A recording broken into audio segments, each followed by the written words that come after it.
Hey, what's up, guys? Coach Mac, PlayFast Football. Today I'm going to do a video on a question that I see all the time on social media, and then a question that people have asked me in some messages and some comments on videos we do, and that's, do you like zone schemes or gap schemes when you're running RPOs? All right? Make sure you check out some of our partners, Dome Hats, the headwear company that I use with PlayFast Football in the school I'm currently at.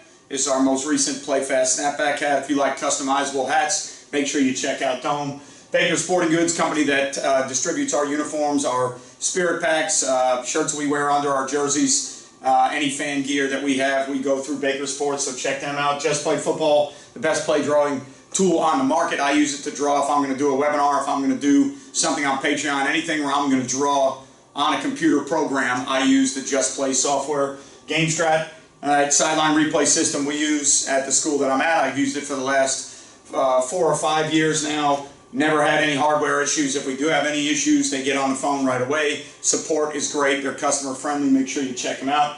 DifferenceUSA, the ultimate striking machine. Get thousands of reps without needing a partner. You can put them in your weight room and use them in the off season. You can put them on the field and use them during the season. So it's a great chance to work on elbows in, thumbs up, strike, different coils with different tensions. So as the kids get stronger, it makes it harder to lev the pad in. So make sure you check out DifferenceUSA, HighandTight, ball security training aid, instant auditory feedback. You hold that ball up where it belongs with the proper points of pressure. You hear a beep. If you hear a beep, you know that's where the ball should be. If at any time during a drill you lose the beep, you know that you did something that's not 100% proper to secure the football. So it's instant, immediate feedback. So check out HighandTight. StandPerfect, training aid we use with younger kids, and then earlier on in the spring or in the summer, to get our stances right, offensive linemen stances, receivers. You put them down where you want them. You get them in the stance that you want them. You don't have to worry about saying 6 inches, 4 inches wider, narrower, longer stance, or elongate your stance. You put them down exactly where you want them, and you teach them, hey, this is the stance we want for our left tackle. This is the stance we want for our right tackle, our right guard, whatever position it may be. Baseball, softball, golf, football. The possibilities are endless. Make sure you check out StandPerfect. So I see this on social media all the time. I hear people talk about it all the time. Some people ask me questions about it all the time. Do you like zone schemes or gap schemes with RPOs? And my answer is very simplistic, either one. All right, and the reason I say that is it's all, to me, a matter of what you think RPOs are or why you use RPOs. So for us, in my offense, RPOs are used to simply try and handle a defender that we don't think we can block that may be fast to fit in the scheme. Okay, so we are always trying to replace or conflict some type of defender that we think we would have trouble blocking, and he might be fast to fit in the scheme. So whether they're zone schemes or gap schemes, as long as we can block 6 on 6, 7 on 7, 5 on 5, whatever the numbers are in the box that you're trying to block, as long as we can block that, it really doesn't matter to me what the schemes are. I mean, if you got a 5-man box, you could run fold schemes. You could run, G-fold schemes or center fold schemes. With the tight front stuff, there's some different pin and pull and fold schemes you can run. As long as the numbers equate to where you have a helmet for a helmet and you're reading an extra helmet to replace with a route, I really don't think it matters what runs you use per se, and that's strictly my opinion. Now, there will be an argument out there that certain runs may lead you to get to the second level too quick, and you may end up with guys downfield, especially open B-gap defenders, and there's probably some truth to that. But I think whether it's a zone scheme and you're climbing with an open B-gap, or it's a gap scheme and you're working the backside backer through an open B-gap, I think that's how you teach your players. And if you teach your linemen in your RPO schemes, to slow down a little bit, or any of the nuances you may need to not get linemen downfield. We got called for it one time this year, and it was actually on a 70-yard touchdown pass, so it was very, very costly and untimely in that manner. But for the amount of times that we try to throw them, we don't get called for linemen downfield too often. The open B-gap is usually the biggest issue. But to me, and again, this is strictly my opinion, and there's several other people out there that'll argue it or they'll differ in opinion. I really don't care what the scheme is. It's more important that the scheme matches your players, and then you tag your RPOs to it. So if we were looking at a 2-back 11 or 20 personnel set like this, okay, and we were looking at some type of zone scheme, and let's say we're going to run zone weak, and we're going to try an RPO off of the nickel because we think the nickel is somebody that's going to be in the fit. So I drew up odd tight front because somebody asked me if we could draw more of our stuff up to odd or tight front because they always see it drawn up to even. So if we were in this look, we'd probably have to count the jack in the equation. So we'd have to work out to the jack, out to the 4-eye. We'd work a combo on the nose to the will. And now on the backside, all right, with the 4-eye here, it's either we wash the 4-eye and put the fullback on the mic, okay, depending on how they're trying to fit things, and that gives us 6 on 6. So that's 1, 2, 3, 4, 5, 6. My 6 on their 6. Here's your ball carrier. Here's the guy that we're trying to RPO.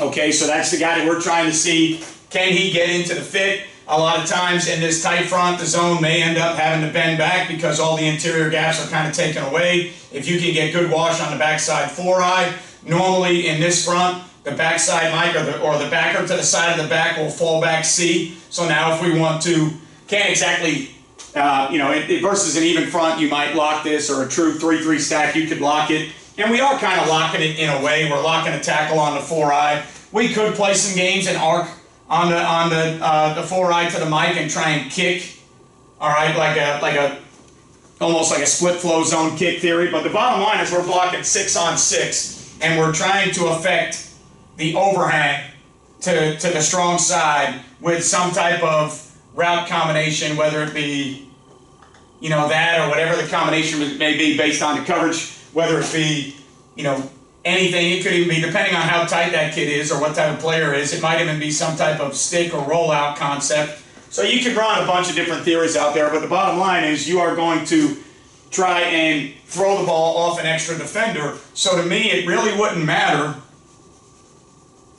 per se if that was a zone theory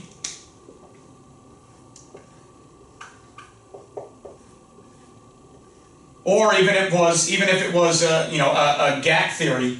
Okay, so even if it was, let's say for argument's sake, you try to get maybe the power play or maybe a power play using versus this front, maybe the backside tackle will become like a tackle wrap, and let's just say for argument's sake you want it to go, let's just say we could take, even if we block the 4-eye down, we doubled here and we worked backside, we left this guy on here, we pulled backside tackle, arced up to the mic, put the front side, fullback, all right, possibly, let's look at it more. Let's look, we can look at it from 2 back. Front side, we'd probably put out to the nickel, all right, so it'd be the same scenario for us. Now, in this scenario, what we would probably do is we might look to put the back on this side, and we might look to take advantage. If we feel like we're accounting for the nickel with the fullback, we're accounting for the 4-eye, we're accounting, all right, for 1, 2, 3, 4, all right, 5, 6, and now possibly because it's a RPO scheme with a pull on the backside, we might be able to account for 7. The issue is going to be is what is the jack? All right, if the jack was a player that was, somebody who was going to be coming off the edge or a 4th rusher weak, that's probably more of a double option, not an RPO, where we might read that. Maybe we cruise backside to get a lead blocker on the weak safety. Okay, so maybe this is not the best gap scheme for argument's sake. Maybe I should draw a counter. I'll draw up counter for argument's sake just to give you a different look. So if we were going to run counter, let's say to the backside of this out of the same personnel group.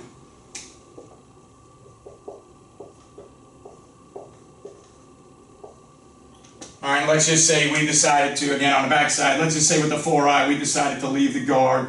We're going to work the double on the nose back here. We're going to work the 4-eye. Now we're going to take the fullback for the first thing. We're going to take the tackle for the second thing. Now the RPO will be on that weak safety because that's the guy in the fit. If we feel like he's going to be a part of the fit, that's the guy that we can't handle. So whether we got to go glance or speed out, depending on where the corner is, that's the guy that we feel like we can't handle with counter being run back that way. Okay, the nickel would be somebody that we would have to throw an access to. All right, we would have to throw an access to on that side, but whether it's a zone run or a gap run, to me, it's really not much different. We are trying to scheme something up to where the extra defender on the play side of the run that we can't block is going to be the guy that we throw the RPO off of. Now, where I will say, all right, and where I will say some things get different is when you're trying to throw RPOs and you're trying to affect linebackers that are inside. All right, so a lot of times if we get even fronts, split field coverage, if I want to affect, all right, that Mike linebacker, well, zone lock scheme might be a better way to do it, okay, if I wanted to zone and lock the backside and I want to run the sniffer vertical, and now I want to take advantage of the fit of the Mike. Well, that might be a decent scheme to take advantage of the Mike in the A-gap if I'm trying to get the ball to number 3 vertical, if, you know, I think the Mike is responsible for number 3 vertical. So I could see a zone lock scheme being a good theory, all right? Obviously, wouldn't be a true zone scheme. It would be a zone lock scheme to try and take advantage of the Mike linebacker being an A-gap fitter. So we've done that before, okay? But at the same time, what I could also see, and this comes down to where you're trying to get the ball. If I wanted to get the ball maybe to number 2, and maybe I wanted to go glance to 2 or something along those lines, and maybe I come back with fin to 1. Well, now I might want to use a pull scheme that gets the Mike linebacker out of the window. So now maybe I come back and run buck. All right, so now maybe I come back and I run, all right, buck, and I run it weak and I pin this, sorry.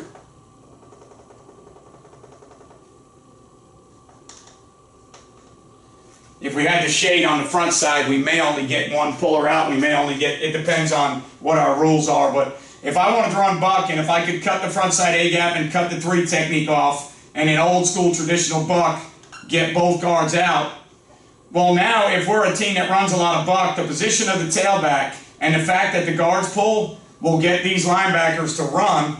Okay, so now if I wanted to get the ball into this window, all right, with a glance by 2 or something along those lines, a pop or something to 2, now I might want to use a gap scheme with pullers or some type of pin and pull scheme because I want the linebackers to run east and west, all right, so that I can get the window of the ball to where I want to throw, all right, and now the conflict defender hopefully is going to be the Mike. If the Mike runs with the buck, we're going to try and get the ball somehow behind him.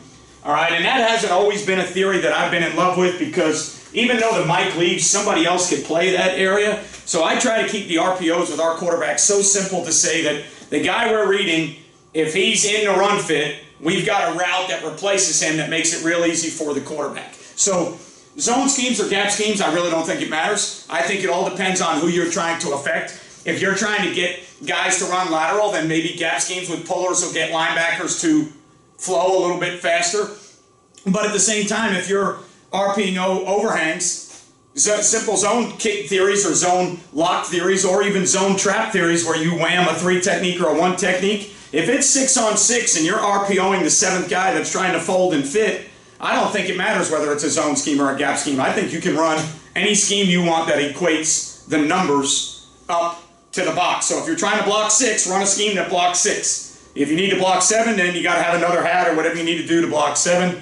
But the bottom line is trying to take a defender, for me at least. My theory in RPOs is trying to take a defender that's in the fit that I can't block and get him out of the fit. Now, this type of RPO right here, I might carry to slow down the Mike. So if I carry this and we can get that ball 1 time in there, now every time we pull, the Mike might not be so fast to run. So there are some times where you're going to carry some schemes or some theories to slow down the fits of the inside backers. All right, but we're mostly an overhang RPO team. We don't throw a ton of RPOs off inside backers. We have occasionally run buck weak and try to throw it back to number 2. We have run some zone lock or insert theories where we read the Mike and put the fullback vertical if it's middle of the field open. But we're mostly an overhang team. We like to read overhangs. We like to read that extra defender and get them to stay out of the box. That's just us. But I don't think that the type of run matters much. Maybe it matters. Again, like I said, some people argue and say on certain schemes you're going to climb faster.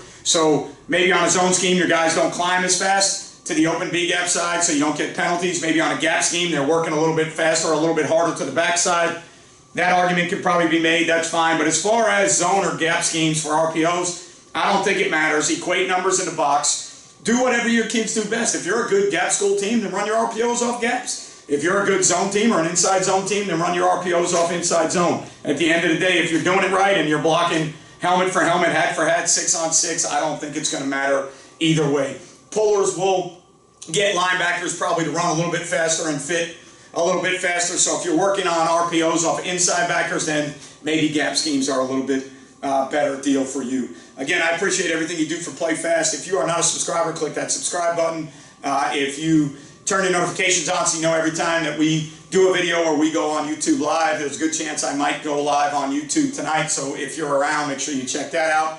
All right, and then as always, thumbs up, thumbs down if you like it or don't like it. Lets us know what we need to do with our content. Leave a message. If there is a message about football, I always try and respond. This was actually one of the comments I got in one of my videos asking me if I liked zone schemes or RPOs, gap schemes for our RPOs, so I figured that I would do a video today to answer that. If you're still playing, good luck. If you're still playing in the playoffs, good luck to you. If your season's over, good luck in your research, good luck in your study, good luck in your off season. I appreciate everything you do for me in Play Fast Football. I will see you guys next time.